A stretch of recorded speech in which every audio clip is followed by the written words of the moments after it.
Freakonomics Radio is sponsored by Pacific Life Insurance. From pinky swears to I do, you make promises throughout your life. For nearly 160 years, Pacific Life has been helping you keep them by protecting those who matter most. Pacific Life, the power of a promise. Ask a financial professional how Pacific Life can help you create a more confident financial future. Pacific Life Insurance Company, Omaha, Nebraska, and in New York, Pacific Life and Annuity, Phoenix, Arizona.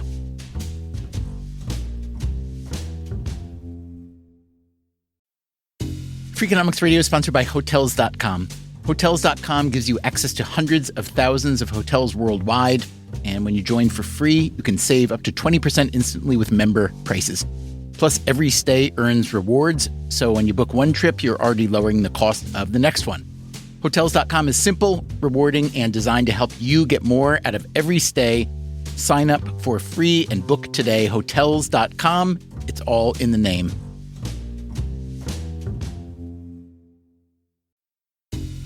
Freakonomics Radio is sponsored by TalkAboutPD.com.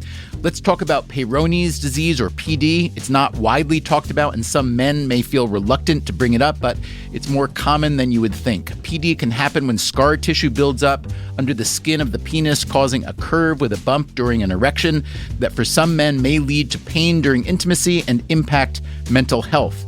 A trusted urology specialist can help diagnose PD and walk you through your options, including non-surgical treatment. Visit talkaboutpd.com.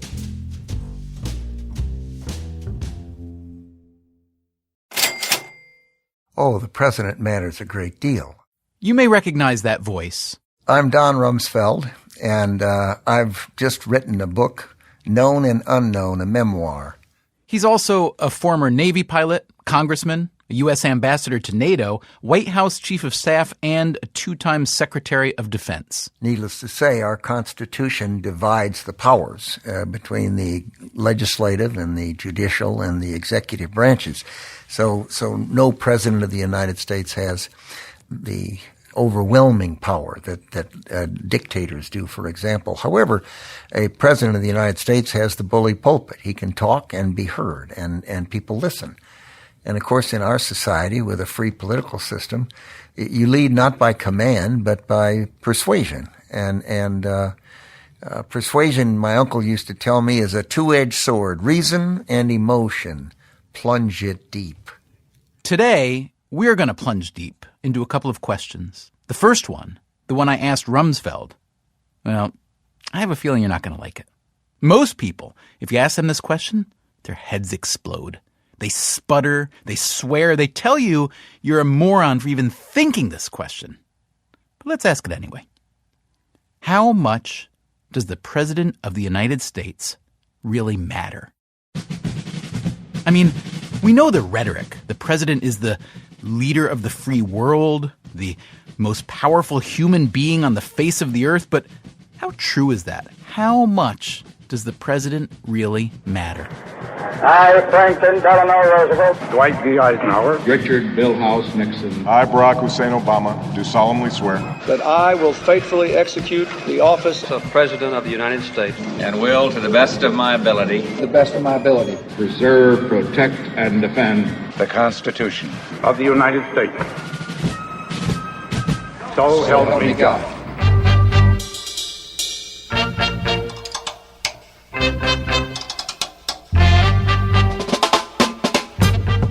From APM American Public Media and WNYC, this is Freakonomics Radio.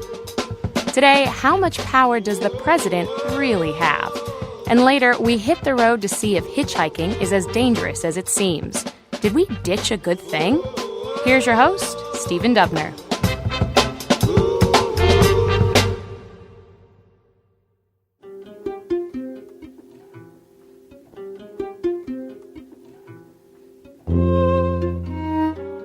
Donald Rumsfeld is 79 years old. During his nearly 50 years in and out of Washington, he got a good look at the powers of the president via 7 different men, from Eisenhower to George W. Bush. In between, he spent a lot of time in the private sector. You've been a CEO a couple of times. You've worked in the White House. Now, there's been academic research looking at the actual impact of a CEO on a firm. And perhaps not surprisingly to you, economists have found that CEOs are far less influential than, let's say, their pay packages might connote. But there's this kind of leadership perception, much as there is with the presidency. So talk to me for a moment about the parallel between the CEO and the president. Well, they're really very, very different, and being good at one doesn't suggest that one would necessarily be good at the other. The political world is a thing of a different order. Because the powers are divided, a president has to spend a great deal of time dealing with the Congress and dealing with the media, because you communicate to the Congress and the public through the media. And almost anything that's proposed is going to be debated and discussed openly immediately. In business, conversely, I could go into a corporation and decide that I want to freeze the dividend, and I could do it as CEO.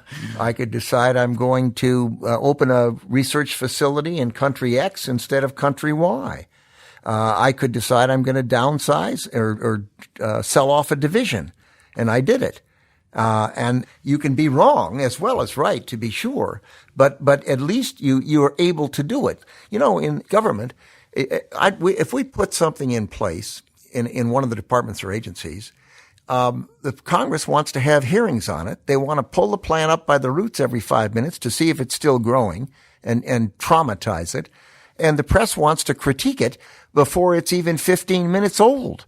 It's enormously different. Now, that's a very, very compelling argument, but I have to say it sounds a little bit at odds with how we began this conversation. When I just asked you kind of the baseline question, how much does the president matter? You answered that, well, of course it matters a great, great, great deal. But you're telling me now that in terms of influence, in terms of ability to get things done, to move things from step 1 to step 10, the president, man, he's just got a whole heap of trouble. He's just got to keep plowing through. Is that right? Well, think of what presidents have accomplished in my adult lifetime. Franklin Roosevelt got things through the Congress and changed the way America functioned during the Great Depression. He carefully moved the country towards World War II and began assisting with Lend-Lease, the British, and recognizing the threat that Adolf Hitler posed.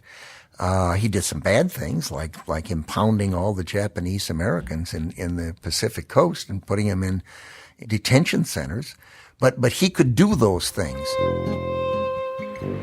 Throughout the Depression, you have been patient. You have granted us wide powers. You have encouraged us with a widespread approval of our purposes. And look at what George W. Bush did. 9/11. There was no roadmap or guidebook for him what he should do, and yet he did, and he got a lot done, and this country's been protected for a decade. So you're implying that the circumstance of the presidency is what confers the shape of the power, I guess. You mentioned FDR and President Bush, and in each case, we're talking about dramatic circumstances, depression and war on the one hand, and a massive terrorist attack on the other. No, it's both. It's both. It's both the circumstance and the personality, the individual. We're a nation at war, and America and our allies are fighting this war with relentless determination across the world. Give me an example, if you could, of where you were surprised by a given president's inability to get something done. It might have been a legislative something, it might have been a leadership something, it might have been a foreign policy something. Well, Gerald Ford, of course, was a man of the House of Representatives. He'd served there for a long time and was highly respected. In fact, his hope in life had been to someday maybe be Speaker of the United States House of Representatives. He got in the presidency, and the war in Vietnam was coming to an end. And he decided that if they could get the Congress to provide some additional funds, they could very likely affect how the outcome ended. That is to say, conceivably save lives. There were hundreds of thousands of people killed after the end of the Vietnam War in Indochina. And conceivably strengthen the South Vietnamese government sufficiently that they could survive and not be totally overrun by the North. He worked with the Congress and tried to get the funds from the Congress and couldn't. And if there's anybody, now admittedly, he didn't have control of either house. They were in the hands of the Democrats. But as a president, he was loved up on Capitol Hill. He was respected. In my view, he had the benefit of being on the right side of the issue, trying to do the right thing, and he was not successful. Were you at the time surprised, frustrated, chagrined? Oh, I don't know. I suppose I was surprised. I don't get frustrated or chagrined. How do you do that? I don't know. You just get up every morning and look ahead. Unless every able American pitches in, Congress and I cannot do the job. Give me an example, if you would, of where a president took the blame for something that was really entirely out of his control. Well, I think one would have to say not entirely out of his control, but certainly Lyndon Johnson on the Vietnam War. Mm-hmm. It was started in the Kennedy administration. He inherited it after the assassination of the John F. Kennedy in November of 1963. And he ended up having to announce that he wouldn't run for re-election. I shall not seek, and I will not accept the nomination of my party for another term as your president. Did you ever, did you come down more on the right side of President Johnson or on the wrong side in your encounters with him? Well, I was a big supporter of civil rights, so I mean, that was no problem. I had troubles with some of his approaches on Vietnam, but we would not have had a civil rights legislation in the 1960s had Lyndon Johnson not resolved to have it. And it was that masterful combination of the cooperation between the Republicans and Lyndon Johnson and his determination. Now, there's an example of a president using the powers of the presidency brilliantly for the good of the country. But really, it's all of us who must overcome the crippling legacy of bigotry and injustice. And we shall overcome. What makes a leader powerful? If it's all about persuasion, like Rumsfeld says, Lyndon Johnson was one of the best, a master of the trade. This was a man who could get his dog to sing. Come on, sing for me. Oh, you silly dog. But let's get back to the present for now. Out of many, we are one. That while we breathe, we hope. And where we are met with cynicism and doubt, and those who tell us that we can't, we will respond with that timeless creed that sums up the spirit of a people. Yes, we can. I've probably never been more wrong about anything than I was about my projections for what the Obama administration would look like. That's Steve Levitt. He's my Freakonomics friend and co-author. He's an economist at the University of Chicago. He admits he usually doesn't pay much attention to politics, but in the last election, he did. I think the problem for Obama is that he's the greatest speaker who ever lived. And I've said this from long before he became president. The very first time I heard Obama speak, I thought he was like the Pied Piper, because even though I disagreed with most of what he said, I immediately wanted to do them. I would have done whatever he would have told me to do. And in fact, that's why I voted for Obama. I never vote, but I voted for Obama because I thought there's a good chance that Obama will be the greatest president in the history of mankind. And I want to be able to tell my grandchildren that I voted for Barack Obama.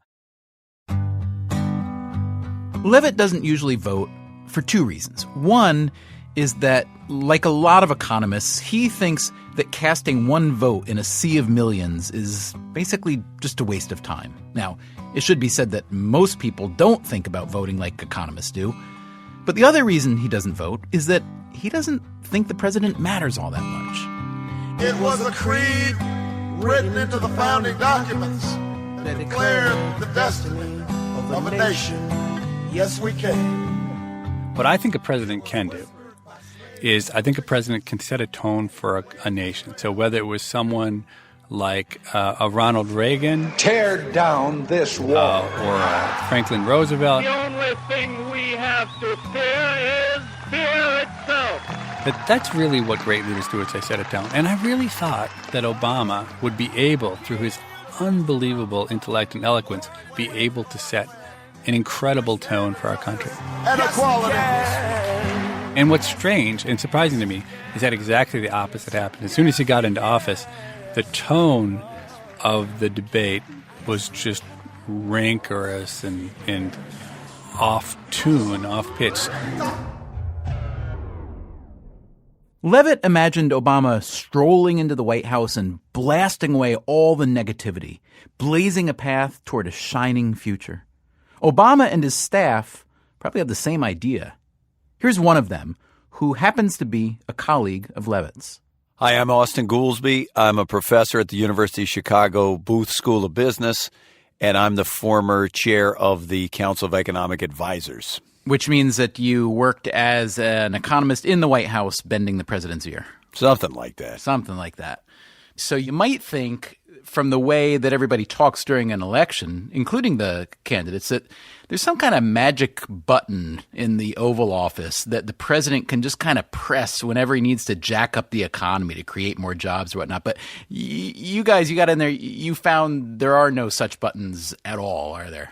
You know, I spent a lot of the first month there wandering all around in the basement trying to figure out the tunnels, whether I could find if there was a bunker under there or whatever it was. I never found that button. I never found the bunker or the tunnels either. But I think the bigger mistake that people make is assuming that they can go turn the crank in the White House or in Congress or somewhere in Washington and just get the economy going, because such a big share of the economy has nothing to do with Washington that it doesn't quite work like that. Well before Obama was president, Goolsbee was one of his economics go-to guys, an advisor on both his presidential and 2004 Senate campaigns. So you personally, Austin, have been with President Obama for a long time, longer than any political ally that I know of, at least. So tell me, here's a question I've always wanted to ask you. When it comes to actually having the power and the influence to get things done, how much does the president of the United States actually matter? For the macroeconomy, not a ton. I mean, I say about 98% of the economy has nothing to do with Washington at all, much less the president in a normal time. I think he certainly can set the tone. And then there are a bunch of particulars where I don't know if it's like flying an airplane or something where they said it's 98% boredom and 2% terror or something. In the White House, it's got an element like that. Look, the economy's doing what it's doing, but then every once in a while there are these catastrophic events and the world is about to blow up. And then the president of the United States makes a really big difference, as does the head of the Fed, because the decisions that they make in a crisis can either make things worse and worse and start to spiral the wrong way, or they can, get some wind back under the sails and start to fix it. I'd say, if I had to summarize, I think the world vests too much power, certainly in the president, but probably in Washington in general, for its influence on the economy, because most all of the economy has nothing to do with the government.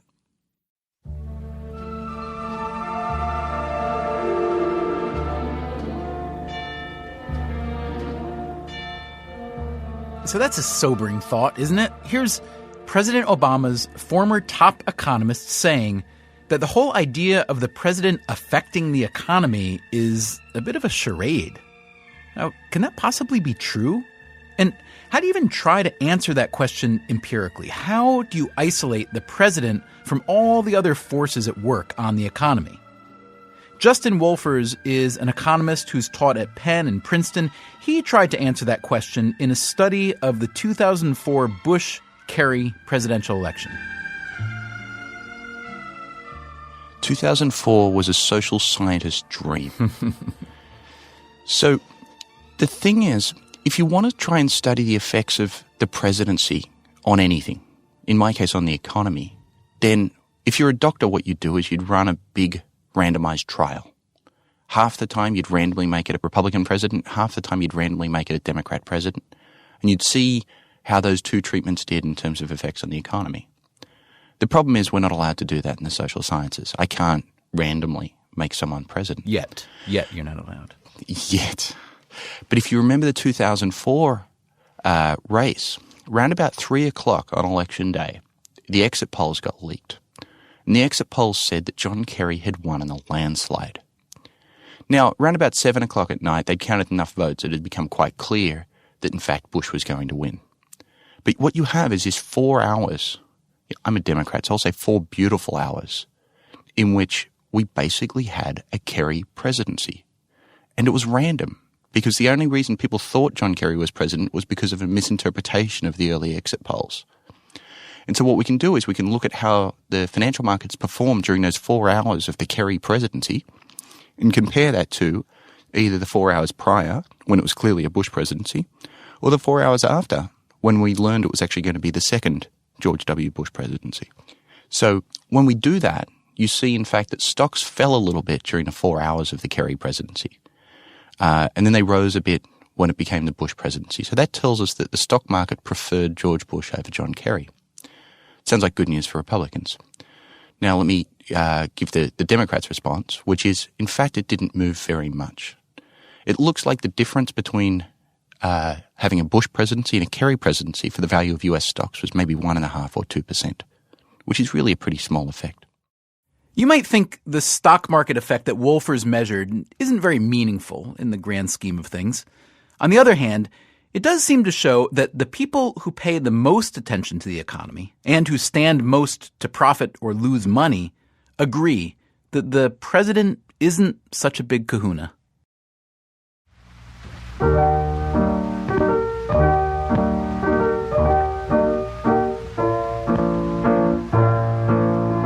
I'll bet you $100 you can't name this piano player. He was from the state of Missouri, town of Independence. He loved the piano, sometimes thought about a career in music. Instead, he opened a haberdashery, and later he became president of the United States. That's right, Harry S. Truman. Truman had an eventful presidency, deciding to drop the atomic bomb on Hiroshima and Nagasaki, a tough post-war economy at home, the founding of the United Nations. He didn't always get his way. The Taft-Hartley labor law was passed despite the most powerful objection a president possesses, the veto.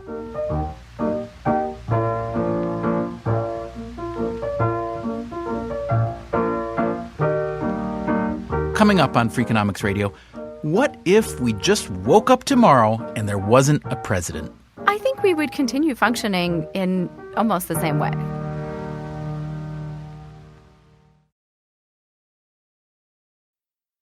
Freakonomics Radio is sponsored by Figure. Did you know that 40% of homeowners own their home outright? If that's you, don't let your equity sit idle. Tap it with a home equity line of credit. Figure, the #1 non-bank HELOC lender in the U.S., helps tap equity you've built in your home so you can do things like tackle a renovation or pay down debt. HELOC is a line of credit secured by your home. You can draw what you need, repay, and draw again. Figure offers a 100% online application. Get approved in 5 minutes and funding in as few as 5 days. It's faster than a bank loan and cheaper than a personal loan. Check your rate today without impacting your credit at figure.com/Freakonomics. This post is sponsored by Figure, NMLS ID 1717824. Figure is an equal housing lender. For more information about their licensing, visit nmlsconsumeraccess.org. Figure's HELOC is subject to credit approval and terms apply. Freakonomics Radio is sponsored by Principal, the perpetual pen tapper, the arbitrary fridge reorganizer, the holiday party planner that starts in May. Principal knows that your star employees have their work quirks.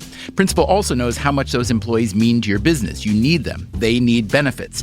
Work with Principal so they can help your team with a retirement and benefits plan that's right for them. Principal Life Insurance Company, Des Moines, Iowa.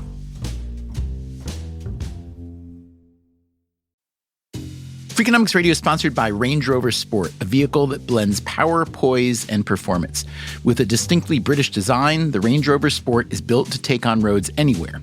Free from unnecessary details, its raw power and agility shine. Combining a dynamic sporting personality with elegance and agility, it delivers an instinctive drive. Its assertive stance hints at an equally refined driving performance. Defining true modern luxury, the Range Rover Sport features the latest innovations in comfort and convenience. The cabin air purification system, alongside the active noise cancellation, creates a new level of quality, comfort, and control. Terrain Response 2 offers 7 terrain modes to choose from, fine-tuning the vehicle for any challenging roads ahead. A force inside and out, the Range Rover Sport is available with a choice of powerful engines, including a plug-in hybrid with an estimated range of 53 miles. Build your Range Rover Sport at rangerover.com/US/sport.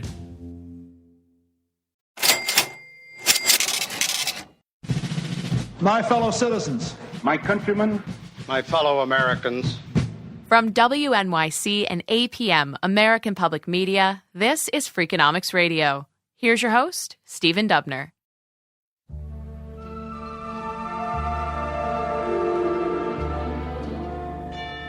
Bernadette Myler is a Cornell law professor who specializes in the Constitution and executive power. I asked her what would happen if, whether by miracle or tragedy, depending on your point of view, we woke up tomorrow with no president. I don't think that actually the day-to-day experience would change all that much. How we wound up without a president would probably dictate certain kinds of responses or change public opinion or change the ways in which people were responding. But I think that just not having a president, I'm not sure would really change the way things happen every day all that much.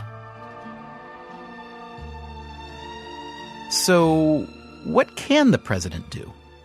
Myler thinks the president has real power in only 5 areas. One is as commander-in-chief of the Army and Navy.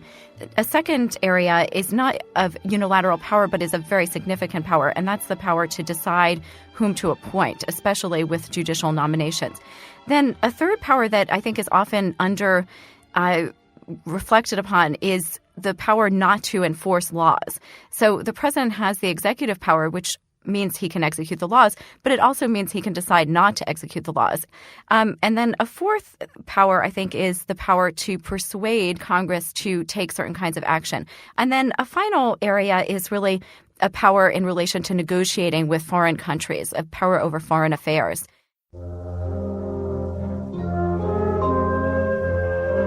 All right. Let's not kid ourselves. Those are real powers, powerful powers. But it's hardly the unilateral authority that goes with all that leader of the free world rhetoric. But that's how we wanted it. Remember, this is a country that got rid of a king in favor of a democratic republic. Are some people in that republic much, much more powerful than others? Of course they are. And the president is a very powerful individual, but he's an individual.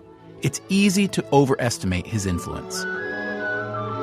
So when you think of the role of the president in relation to Congress, in relation to the states, in relation to the public and so on, what's the best metaphor for the president? Is he or she a puppet master pulling every string, or is he or she more like the Wizard of Oz, this very mortal man behind the curtain? How do you see it?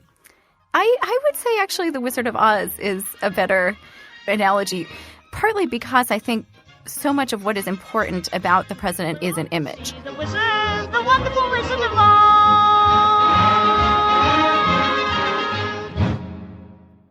So if the president is, for the most part, just another guy with a really big microphone, why even have a president? I think people think the president is almost like a benevolent despot determining our fortunes. And when in reality, I think the president is really just someone who's sitting in the co-pilot seat in a plane that's already on autopilot. And certainly there are some things that can do, and we always have pilots in planes, just like we need a president. That's J.C. Bradbury. He's a professor at Kennesaw State University in Georgia. He's known as the baseball economist. He's studied things like how much the manager of a baseball team really matters. What we found when we look at managers is that while some might be slightly better than the others, it's not a big difference between one manager to the next in terms of the decisions that they make. What I've tried to do is look at players who've played for many different managers and coaches and see how they perform differently under different managers. I have not found much differentiation at all between how well players perform with different managers. That is, as they move from team to team, they tend to perform about as well as they always have. Now, leading a baseball team is, of course, nothing like leading an entire country, so it'd be ludicrous to compare the two jobs. But let's do it anyway. Well, I think the reason you finally have to have a guy in the dugout is because if you've ever played intramural sports in college, you know that when there's no coach, people aren't on the same page, people disagree, so it's just nice to have one person to say, okay, this is what we're going to do. This is the plan to move forward. And so the manager there has to be there, even though he may not be doing anything that's much different than any other manager might do. So it's like you kind of need dad in the house. Exactly. You need that final arbiter to say, okay, this is the decision we've made, and we're going with it. Sounds a little bit like what the President of the United States does.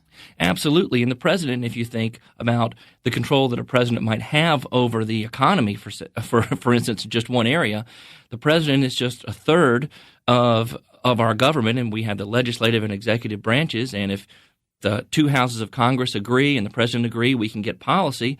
But it's very complicated for them all to agree, and so it's very hard for the president to even have an impact on the economy directly, and especially when much of what goes on in the economy is determined outside by market forces. So the president sort of serves as a focal point to say, how are we doing? Are we doing good? Are we doing bad? And voters sometimes look to blame the president when things aren't going well, even though there's not much he or she could have done about it, or they may try and reward him when things are going well, just happen to be riding good times. My friends, we did it. We weren't just marking time. We made a difference. All in all, not bad. It's an attribution problem. That's Bill James, another baseball scholar. He helped revolutionize the field of baseball statistics. James says the attribution problem is a common one, like with pitchers. In baseball, for many years, people believed that baseball was 75% pitching. And the essential reason that they believe this is that they credit the pitcher with wins and losses. And if you credit the pitcher with winning and losing the game, it becomes a tautology that the pitcher is always responsible for winning and losing the game. And it creates the illusion that the pitcher is responsible for much more than he actually is. Interesting, no? Let's listen back to what James just said, but swap out the word pitcher. And if you credit the president with winning and losing the game, it becomes a tautology that the president is always responsible for winning and losing the game. And it creates the illusion that the president is responsible for much more than he actually is. No matter how illusory his powers may be, the president plainly matters, just not in the black and white binary way most people think. And that's the genius of our system, was this divided power. That's Don Rumsfeld again. And it has worked amazingly well. I mean, the American political experiment is probably the most amazing and probably the most brilliant creation that mankind has fashioned. And it's been an example for countries all across the globe.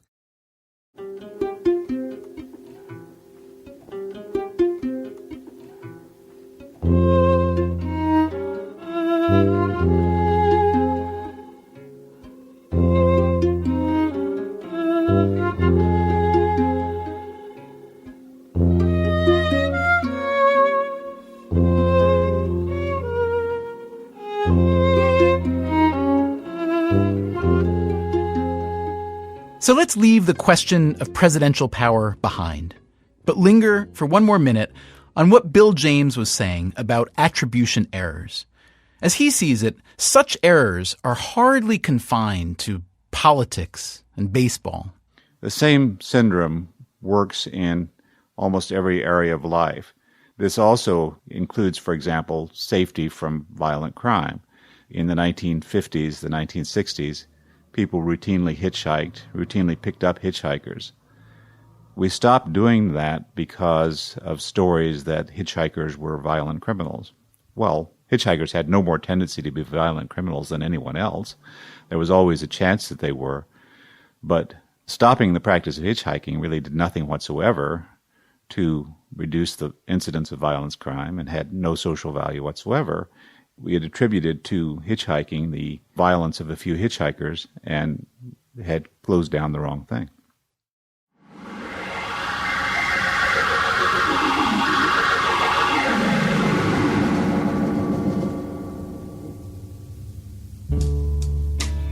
Coming up on Freakonomics Radio, we ask our second question. When's the last time anybody saw a hitchhiker on the road? I haven't seen a hitchhiker on the road in 20 years. But it makes you wonder, why did hitchhiking disappear?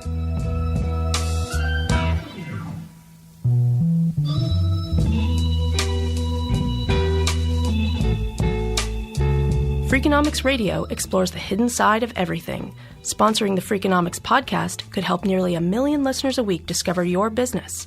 Email us at sponsorship@wnyc.org.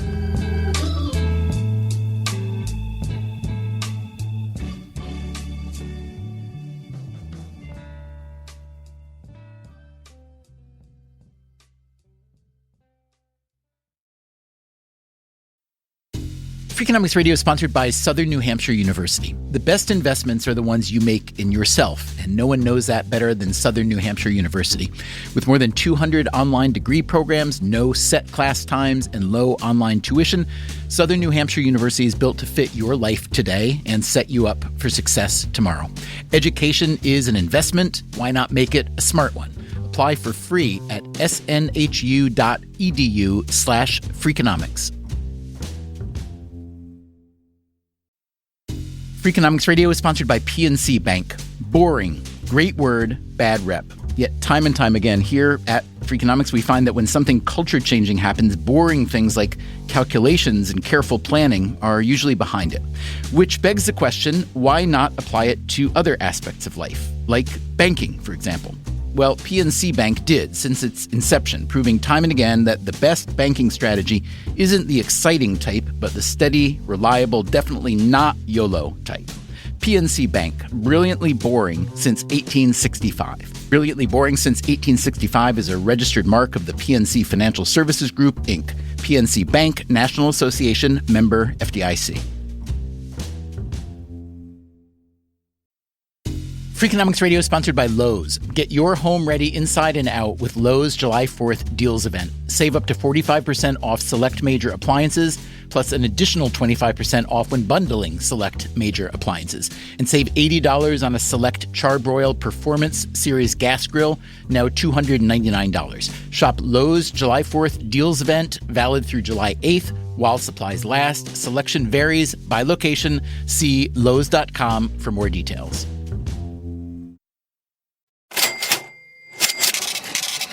From WNYC and APM, American Public Media, this is Freakonomics Radio. Here's your host, Stephen Dubner. I was the killer. Jason, what are we watching here? This is the beginning of Texas Chainsaw Massacre, where these kids are going to visit a graveyard, and they pick up a pretty scraggly-looking hitchhiker. They make head cheese. Jason Zinnemann is a theater critic for the New York Times, and he's the author of a book called Shock Value, which is about the horror films of the 1970s. So, in this movie, a van full of teenagers decide, after some debate, to pick up a hitchhiker. He just got off his shift at the slaughterhouse, so his face is streaked with blood, and he's talking about bludgeoning cows to death. It's pretty clear by now that we're wishing that he hadn't been picked up. Pretty much, yes. Throw nothing away. They use them. There's not really any good scenario we can imagine coming out of this. No, it's true. It only gets worse. Now here's where he crossed by. He cuts them. This is why. Okay, I'm gonna. That's enough. That's the final straw. You cut the guy and he gets kicked out. And Franklin's arm is just bleeding like a... Franklin, it's just a little cut. It's... So if you're asking the question, why did hitchhiking pretty much disappear? Movies like this one give a compelling answer. Because it's so dangerous. If you hitchhike, you will die. That's the lesson we learned, at least. Here's Steve Levitt again. If even anybody thought there were homicidal maniacs who were killing hitchhikers or hitchhikers killing people to pick them up, then certainly that would have the kind of chilling effect on a market that very few things could have. That's right. Levitt, the economist, thinks of hitchhiking as a market, much like any other.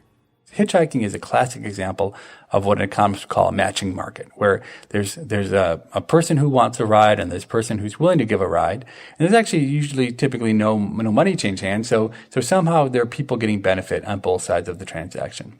The 50s, the 60s, maybe even the 70s, there was some sort of equilibrium in which there were a set of people who wanted to hitchhike and there were a set of people who were willing to pick them up. And somehow that equilibrium got destroyed. So the question is, what happened to the equilibrium? The assumption is that hitchhiking was so dangerous that people just wised up and stopped doing it. But how dangerous was it? We went looking for data on hitchhiking itself and on the violence associated with it. And we found pretty much nothing, at least no worthwhile data. So how common was hitchhiking violence? Did we maybe overreact? Do you remember a few years back when the media talked about the Summer of the Shark? All those scary stories about horrible, disfiguring shark attacks. Now, guess how many fatal shark attacks there were that year? The whole year, around the world. Go ahead, guess. All right. The actual number was 4. There were probably more people killed by TV news vans going to cover all the shark attacks, right? But when something is really frightening, we get a little bit number blind. With something like hitchhiking, it might take just one story.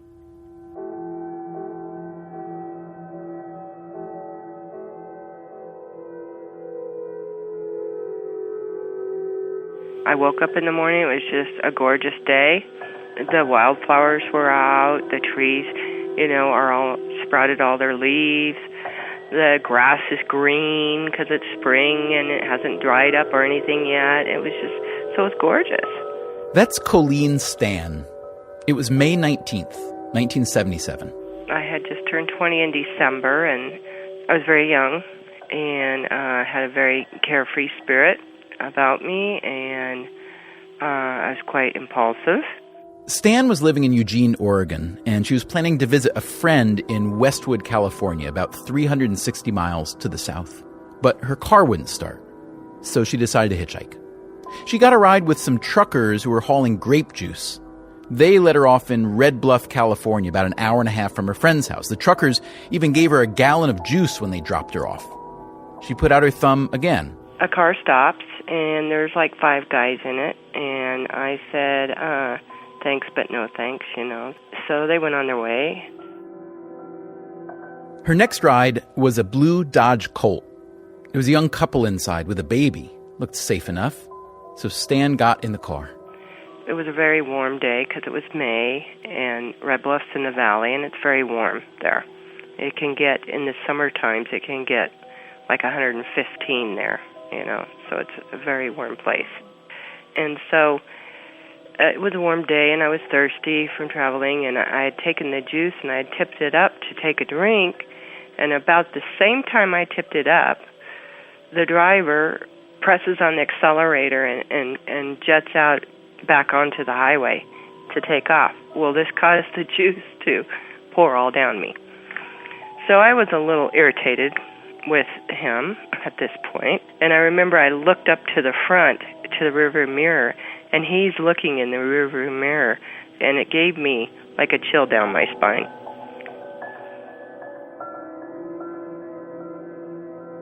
The man, whose name was Cameron Hooker, and his wife, Janice, wound up kidnapping Colleen Stan. They held her captive for more than 7 years. They did a variety of horrible things to her. Finally, in 1984, she escaped. Hooker was sentenced to 104 years in prison. His wife got immunity for testifying against him. It became a big media story. The message was clear. This is why people shouldn't hitchhike, because when you get into a car with someone, you are literally handing your life over to them. It's not worth it. It's too dangerous. Because you can look at someone, you can look at the situation and evaluate it, just like I did, and say, well, this looks like a safe ride. But you don't know what the intent is in someone's heart, because they don't show that on the outside, and you don't know. And it's just not worth it, because life's too valuable to just give it away like that.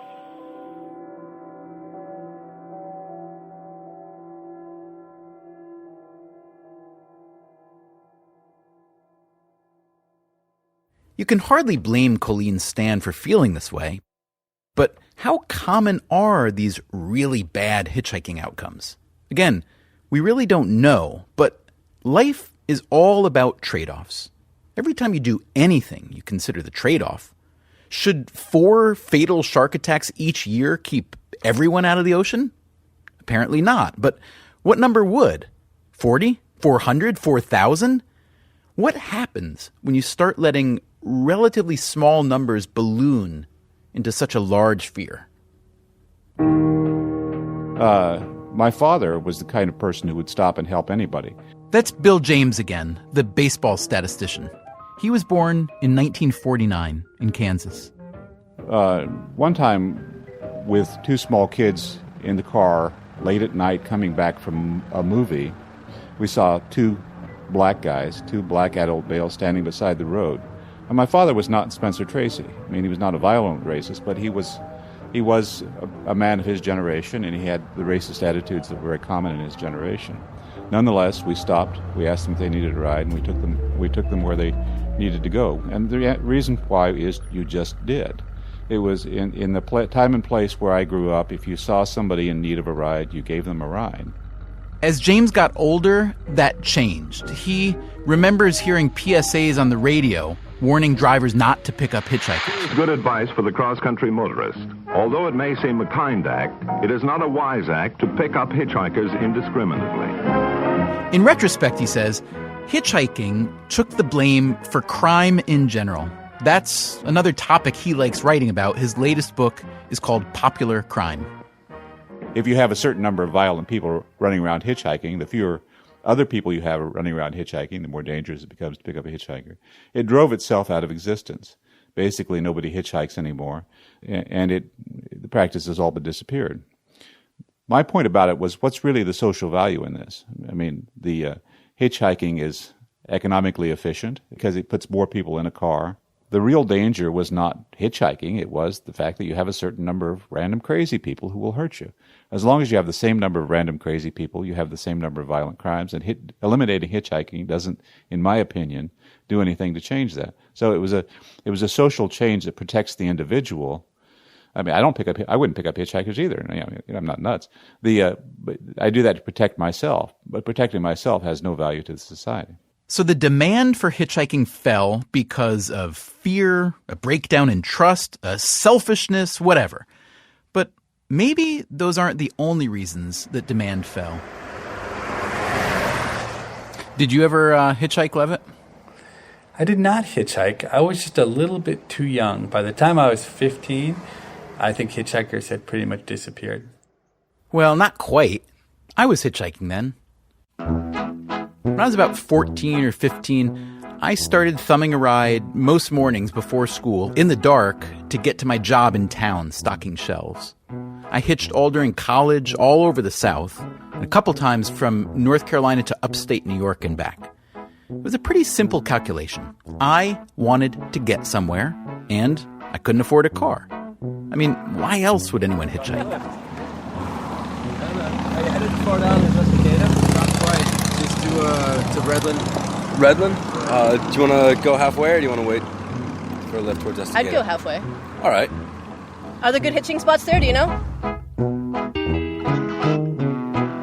Here are a few hitchhikers we found out in Oregon. There were 3 of them, Terriani, a guy named Stove and their friend George Jamat. So I'm George Jamat, and I have an engineering degree that I only sometimes use, but my real passion and addiction is travel, and fixing things. George has hitchhiked a good bit in about 10 foreign countries and all over the U.S. So you do hitchhiking because you want to, not because you have to, really, right? Almost always, yeah. Almost always. So you're a 25-year-old American with an engineering degree and parental support and all that kind of stuff who helped you buy a car, gave you a hand-me-down car, offered to buy you a train pass to get home, and you say, nah, I just want to go down to the road and put my thumb out. What does that say about you and folks like you in the hitchhiking community now who do it not out of necessity but out of desire for experience? I think you just hit the nail on the head there is desire for experience. About me particularly, it's that I'm addicted to travel and novelty, and I definitely could not normally, and sustainably extend my vacations and travels, as much as I have without hitchhiking. The other big motivation for a lot of us hitchhikers, the ones that I've talked to, is just learning other people's perspectives on life. And it's much easier, I think, to get sort of feeling for how someone else lives quickly if you're riding in a car with them for hours. So a guy like George Jamat hitchhikes not really because he needs to, but to get sort of feeling for how someone else lives. But what about all the people who might need to hitchhike out of necessity, but don't, out of fear? On the other hand, maybe there's not as much need as we think. Clearly, people getting richer. That's Steve Levitt again.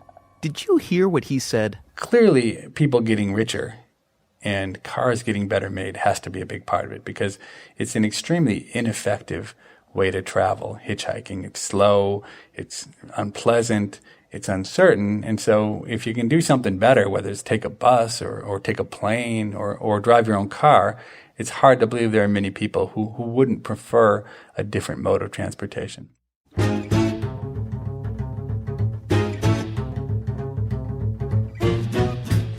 So maybe hitchhiking started to disappear because fewer people needed a free lift.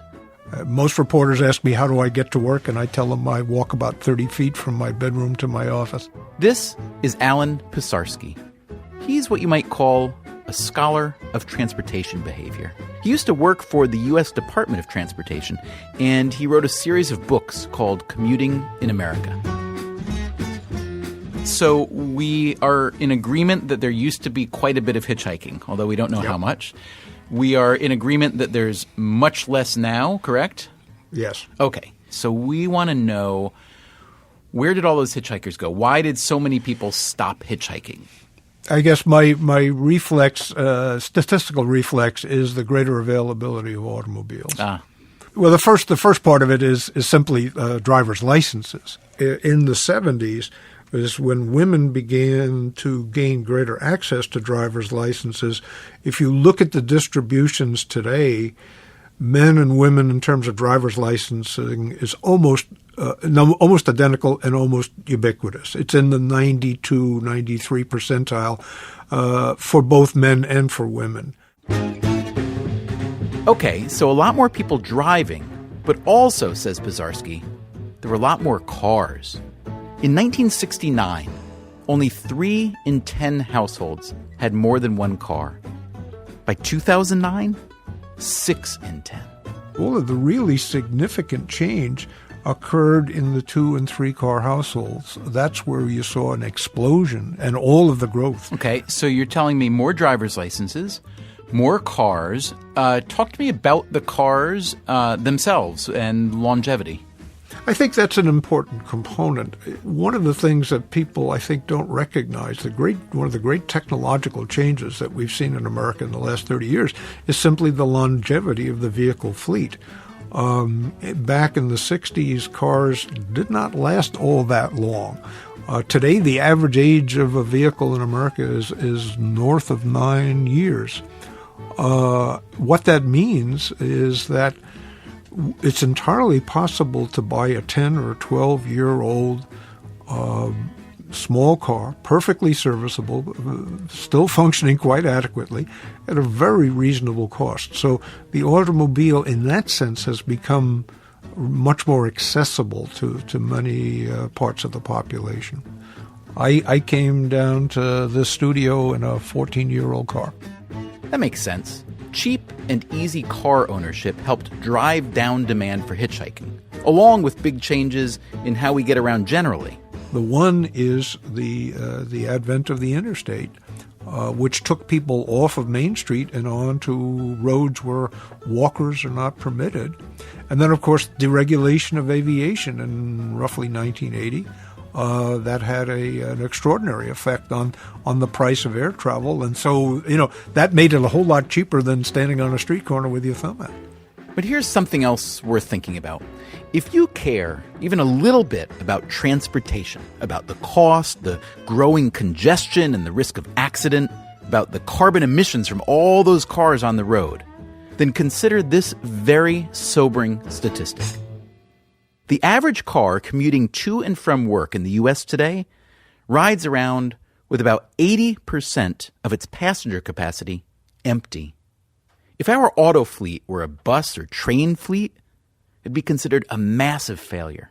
One of America's greatest transportation resources are all those empty seats in automobiles traveling around America. I mean, it's a colossal resource that we do waste.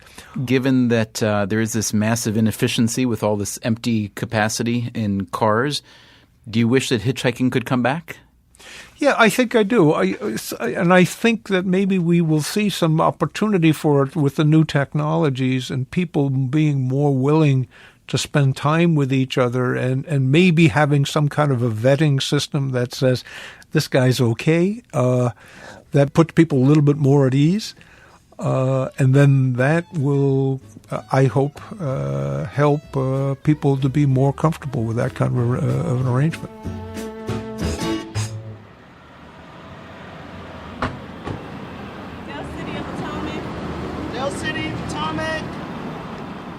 Such technologies and vetting systems already exist in various forms. The ride-sharing board on Craigslist, or Avago, a technology company that provides real-time ride-sharing information via apps and the web. And then there's the practice known as slugging. Slugging, for those who don't know, is basically a kind of an organized hitchhiking world. People just line up on the streets. Sometimes there's a sign, sometimes there's not. We sent Alan Pisarski out on the streets of Arlington, Virginia, where there's a healthy slugging scene. Everybody going to a certain area clusters together. Cars will come along looking for people going their way so they can qualify to be on the HOV 3 lanes, which gives them a much faster ride down to the southern suburbs. We're looking now at about 7 or 8 cars lined up to pick up people. When we ask folks questions, we have to be pretty quick, a little bit nimble, almost like talking to people at a checkout line in the supermarket because they're more interested in getting in the car and heading home. I pull up every day. It says 3 for Roslyn, 3 for Pentagon, 3 for Crystal City. Might have to wait maybe 5-10 minutes for a rider, and then I get on the road. It saves me about $20 a day in commuting costs. Yeah, there's a website that actually has etiquette rules on it. Don't talk to the driver unless they talk to you. Don't touch anything in the car unless you ask the driver. You get to ride in some pretty nice cars, too. Don't eat or drink in the car unless you ask. It's a pretty nice little arrangement. So, and some people will talk to you the whole way down. Some people will just keep their mouth shut. I usually get home at the same time every day. Slugging is a lot more organized than hitchhiking, and a lot of these people are government employees, so they're wearing suits and ID tags, so they don't exactly conjure the image of the slaughterhouse hitchhiker from Texas Chainsaw Massacre or the creepy couple who kidnapped Colleen Stan. Of course, the normal risks of auto travel still apply. I was a rider, and the driver was falling asleep behind the wheel. So, you have to try to, wake up, say, hey, either, if you're going to fall asleep, let me out, I'll find a way home, or, try to keep your eyes open. What are you scared of, and why? Are your fears rational, or Do you let the small likelihood of a terrible outcome stop you from doing things that you really want to do? You know what I think we fear most in this country? Strangers. We've done a great job through our media, our movies, even our politics, of convincing ourselves that strangers are dangerous. But if you look at the data, you might be surprised. 3 of every 4 murder victims in this country knew their killer. And of course, each of us knows a lot fewer people than there are strangers. More than 60% of rape victims knew their attacker. If you look at the data on missing children, you'll see that an incredibly small percentage of those incidents, way less than even 0.1%, are what we think of as the stereotypical kidnapping by a stranger. Now, how dangerous was hitchhiking? We may never really know, but almost certainly far less dangerous than we came to think of it. Are we worse off for abandoning it? That's what I asked Bill James. So there was an equilibrium that existed, and then it was destroyed in large part because of fear, and the equilibrium went away, and it's probably impossible to recreate. Do you think it'd be a good thing if that fear could be suspended, the equilibrium could be recreated, and hitchhiking could be reinvigorated? Yes, I do. And the reason I do is that we have a better society when we can trust one another. And wherever and whenever there's an evaporation of systems based on trust, I think there's a loss to society. I also think that one evaporation of trust in society tends to feed another, and that we would have a better society if we could, rather than promoting fear and working to reduce the places where terrible things happen, if we could promote trust and work on building societies in which people are more trustworthy. I think we're all better off in a million different ways if and when we can do that. So let's see. Our economy is still sputtering, which means money is tight for transportation and everything else. When we drive to work, 80% of our passenger capacity is wasted. And as Bill James puts it, a loss of trust means a loss to society. And, oh yeah, about that sputtering economy, the President of the United States, despite the conventional wisdom, is nearly powerless to do anything about it. So, if you're feeling a little bit patriotic today, a little bit optimistic, a little bit adventuresome, go ahead. Stick your thumb out, won't you?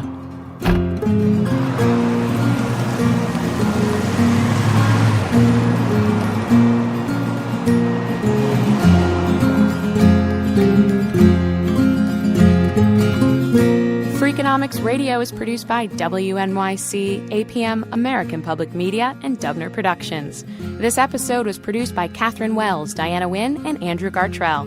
Our staff includes Susie Lechtenberg, Beret Lamb, and Chris Bannon. Our engineer is David Herman. Colin Campbell is our executive producer. If you want more Freakonomics Radio, you can subscribe to our podcast on iTunes or go to Freakonomics.com, where you'll find lots of radio, a blog, the books, and more.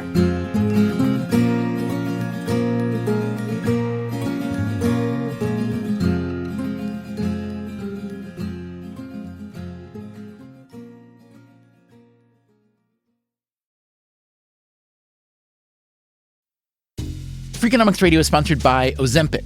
Innovation happens through rethinking what's possible, and when it comes to GLP-1s, Ozempic pill does just that. Learn more about Ozempic semaglutide tablets, 4 and 9 milligrams, by calling 1-833-OZEMPIC or visit Ozempic.com to view the medication guide and ask your doctor what's possible with FDA-approved Ozempic pill.